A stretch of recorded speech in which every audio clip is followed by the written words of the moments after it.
Alright guys, bit of a random thing here, but I thought that I would use the screen recording function I've just found on my Samsung Galaxy S21 to try something out, because I know with a couple of posts I've done just relating to astrophotography, there's been a number of different questions just regarding like settings and what type of phone and how you've done it, things like that. So I just thought I'd do something a bit different. So it's not scripted and I'm just going to give it a go.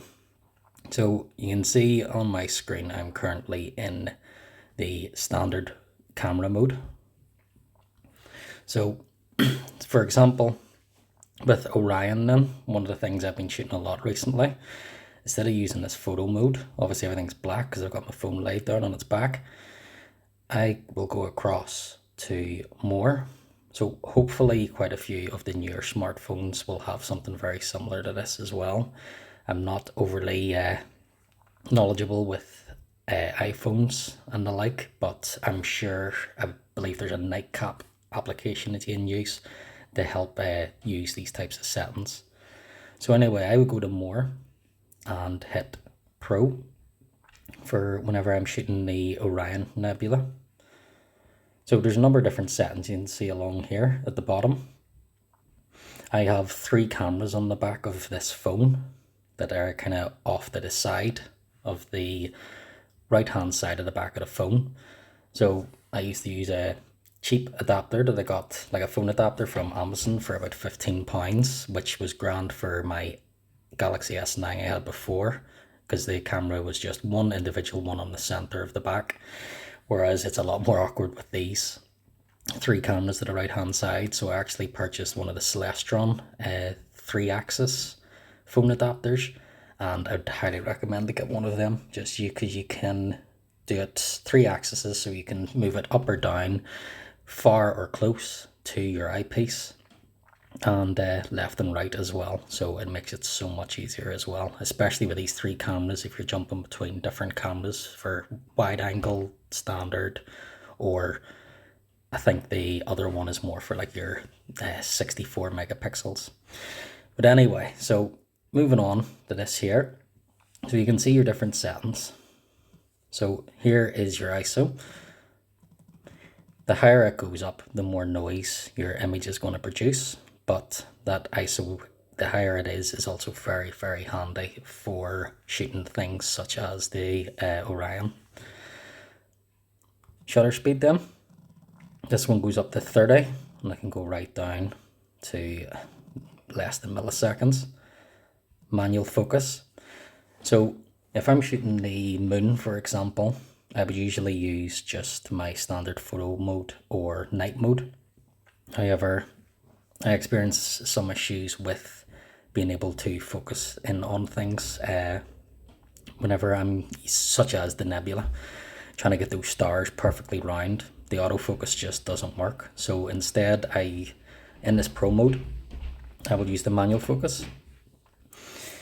And I've found that whenever I'm doing like things like the Orion, you can see here going down from like macro mode, things that are close up, right up to like infinity mode for things that are further away.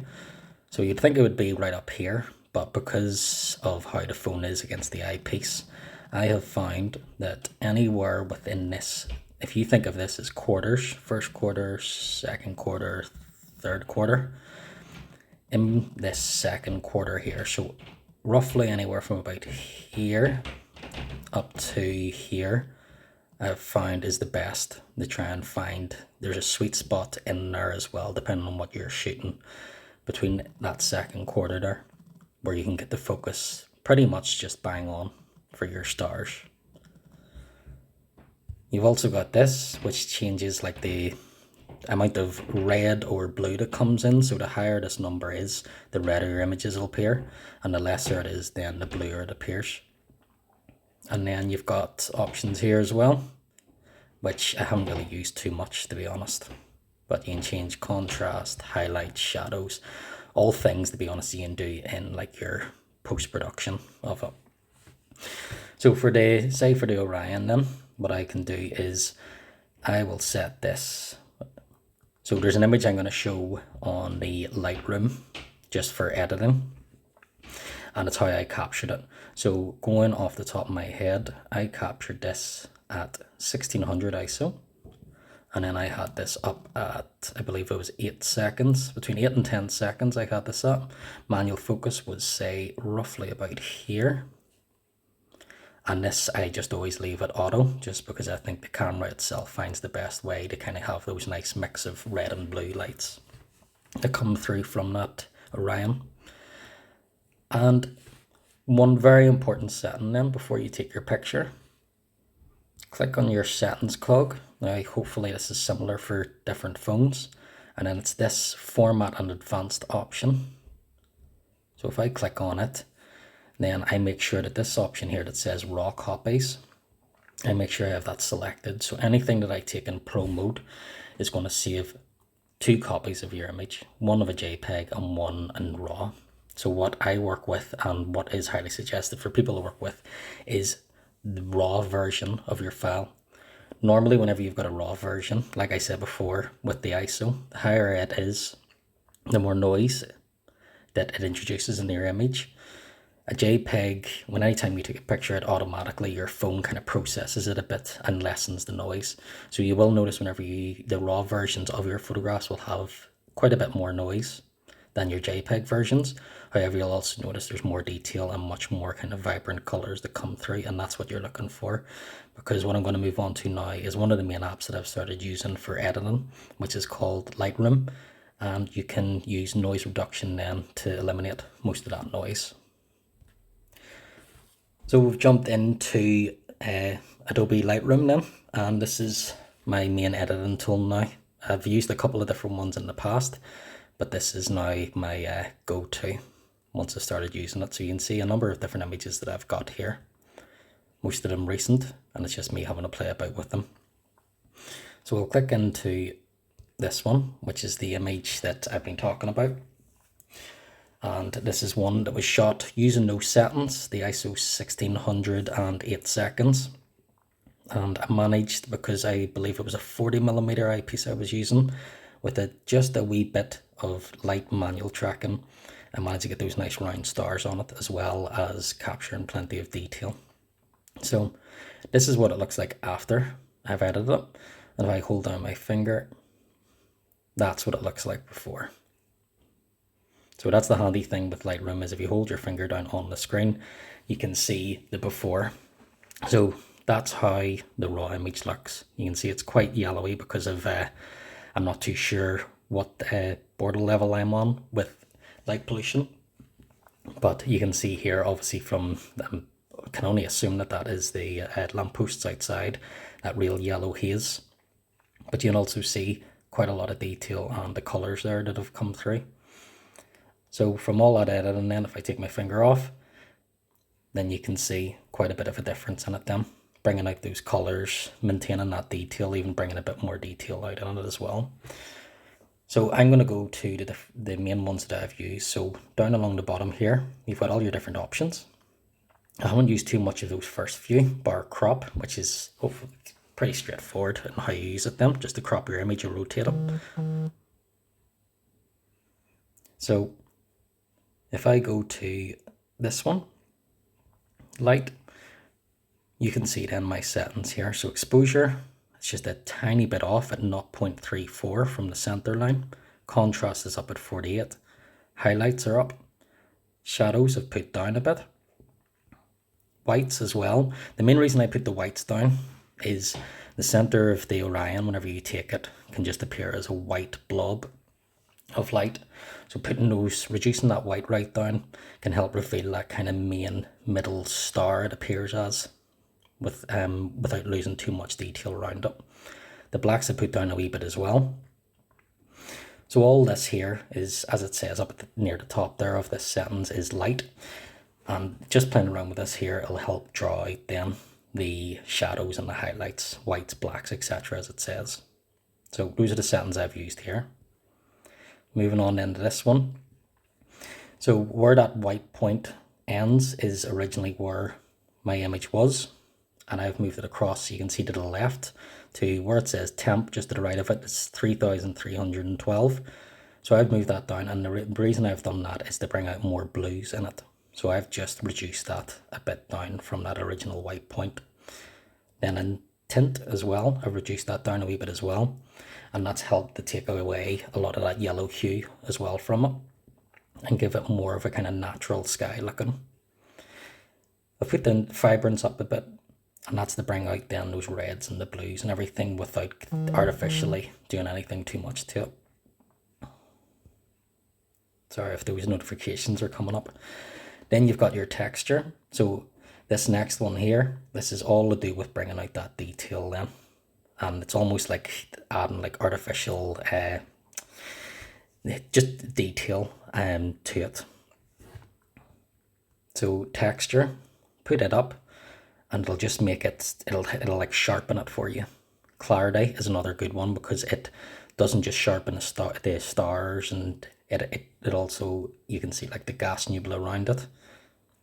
If I put that down a wee bit, you can see it's a lot more hazy there and you've lost a lot of detail, whereas I put that back up, say to roughly where it was. You can see the much more kind of structure around the nebula itself. That dehaze, it can definitely be handy as well for taking pictures of the moon, or if you get like a cloudy night and you're doing it. The more you put it on, it'll kind of take away those clouds, but for the nebula, it's very similar to clouds and stuff, so you don't want to reduce that. You like put it up or reduce it too much, so I usually just have that bang on the middle there. And all those other ones I wouldn't use too much, especially not that grain amount, because you don't want to add any more noise to your picture. Just to be aware of, as you add, especially this texture and this clarity, the more you add these to it, the more noise you're going to generate. So that leads me on nicely to then this, the detail. So these don't do too much compared to back here. This definitely is a much more obvious effect, adding the texture and the clarity, etc., to really sharpen your image. Whereas these ones, even though it does say sharpening, I really haven't noticed any discernible difference with it. The main thing on this one here, this detail one, is going down to this noise reduction. So that's at 65. If I take it right down, you can see all that, those black specks everywhere. I could put it right up to the top, and you might think that looks good, but I think it's almost like a bit too fake looking, just the way it is. And you do end up losing a lot of detail in those clouds and that there whenever it removes noise. So it's just to play around with that, and you just try and get like a sweet spot on it, just so you can remove that, so you can still see black specks of noise, but you've still got that nice crisp detail in the cloud, the gas clouds there. Everything else then, contrast, a lot of that we've touched on before in those previous settings with the contrast and everything else which you can play around with. Color noise reduction doesn't really make much of a difference compared to noise reduction, but it still does reduce some of the noise in some of the background colors as well there, so you could put it right up as well. But it's got way less of an impact than the other one. But I would always just put a bit on then just for your colors, just to be a bit more crisp and noise free without losing too much detail.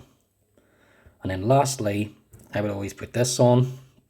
I'm not too sure if I'm right in saying of doing that, but I always just do that just to remove that kind of the round the stars mainly. And I've noticed it significantly whenever I edit pictures of the moon, and because of the type of telescope that I have, the Celestron Power Seeker 114 EQ, because it's one of those Newtonian reflectors, you get quite a lot of blue hue around the moon, so putting these on will reduce that as well.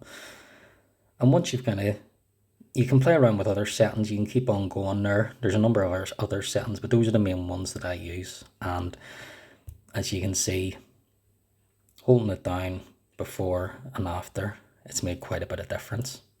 So what you can do from here is go up to the top, and that's blocking the way, but you can see like the wee share just beside the plus button, and then if you hit that, then it allows you to save it to your device, and you can just save it in like the best definition that you can.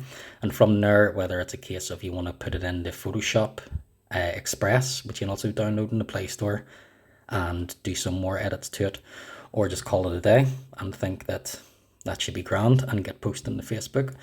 So I hope that was all right, and I just thought that it would help just kind of give a wee quick summary of what I do and what I've found anyway. But I'm in no way a professional. I've only been doing this a few weeks, and I could count in one hand the amount of times that I've had clear nights to be able to do this. But I feel like I have come on a wee bit from the first images to now, so hopefully this helps any of yous out there. If it does, then that's my time's well spent. All the best.